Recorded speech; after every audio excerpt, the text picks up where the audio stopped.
ગઢડા શહેરમાં સિપાઈ સોસાયટીના લોકો ઉભરાતી ગટરના પાણીથી ત્રસ્ત. ચીફ ઓફિસર એસી ઓફિસમાં મસ્ત લોકોનો કટાક્ષ. બોટાદ જિલ્લાના ગઢડા શહેરમાં એસટી બસ સ્ટેશન પાછળ આવેલ સિપાઈ સોસાયટી વિસ્તારમાં છેલ્લા ઘણા સમયથી ગટર ઉભરાતી હોવાની સમસ્યા રહેલી છે.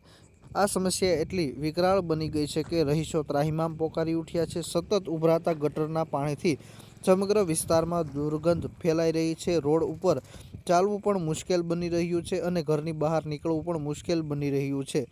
બાળકો, વૃદ્ધો અને મહિલાઓ ગટરના પાણી વચ્ચેથી જ અવરજવર કરવા મજબૂર બન્યા છે. આપનો પરિચય? મારું નામ કનુભાઈ જગતુભાઈ જબલિયા, પૂર્વ પ્રમુખ નગરપાલિકા ગઢડા.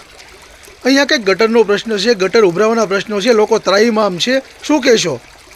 આ નગરપાલિકા ભાજપની જ્યારથી બોડી બેઠી ત્યારથી પ્રજા ત્રાહિમામ જ છે અને કોંગ્રેસના વિસ્તારોમાં, ખાસ લઘુમતી દલિત વિસ્તારોમાં વારંવાર આપણે કલેક્ટરશ્રીને લેખિતમાં જાણ કરીએ છીએ અને તેમ છતાંય આ ગટર છેલ્લા 6-12 મહિનાથી કન્ટિન્યુ આ જ પરિસ્થિતિમાં છે.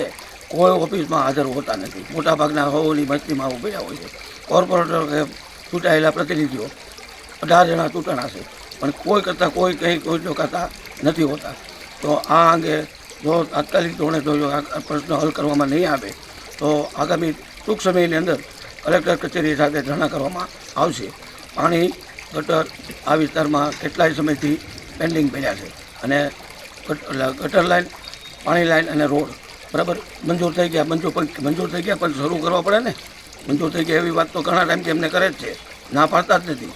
બરાબર, હવે કોઈ કારણોસર ક્યાં અટકે છે ખબર નથી, પણ અમે નીચે બેહવાના નથી. કલેક્ટરશ્રી પાસે રૂબરૂ આ વિસ્તારના લોકોને સાથે લઈ જઈ અને કલેક્ટરશ્રીમાં આવેદનપત્ર આપવાના છે ટૂંક સમયમાં. જો આ લોકો ધ્યાન નહીં દે તો, જો કરી રાખે તો એના માટે સારું છે અને પ્રજા માટે સારું છે. લાખો કરોડો રૂપિયાની ગ્રાન્ટ આવે છે, ન આવતી હોય તો બરાબર છે. વેરા આ વિસ્તારમાંથી બધા પૂરેપૂરા ભરે છે, તો હું કરવા નથી કરતા એનું કારણ કાંઈ સમજાતું નથી એમ. બરાબર, તો આ જાડી ચામડીના ચૂંટાયેલા પ્રતિનિધિઓ હોય તોય ભલે, ચીફ ઓફિસર હોય તોય ભલે, કાં ડેપ્યુટી કલેક્ટર સાહેબને કાલે પણથી લેખિતમાં જાણ કરીએ છીએ અને આગામી દિવસોમાં અમે જ્યાં આવેદનપત્ર દેવા અહીંથી વિસ્તારના લોકોને સાથે લઈ અને ત્યાં ધરણાનો કાર્યક્રમ ગોઠવવામાં આવશે. તમારું નામ? ઇલિયાસ ખતાજ ખાસવાણી. હું સિપાઈ સોસાયટીની અંદર રહું છું. તે કારણે અત્યારે અહીંયા મરણ થઈ ગયા હોવા છતાં પણ નગરપાલિકાનું અત્યારે ગટર એટલી બધી ઉભરાયેલી છે, પાણી એટલો એને છોડી દીધા છે. તે કારણે આવડું આ ઇમરજન્સી બધું બંધ કરાવો અને આની ગમે કાર્યવાહી કરાવડાવો.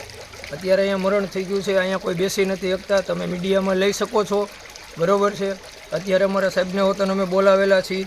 અમારે અત્યારે અહીંયા ગટરનો પણ તમે વિડીયો લઈ શકો છો, મીડિયાની અંદર તમે આપો અને નગરપાલિકાને પણ તમે આગળ વધારો કે આ તમે શું કરી રહ્યા છો. તમારી પાસે ગ્રાન્ટ તો છે, તો તમે ગ્રાન્ટ શું કામ નથી આપી શકતા?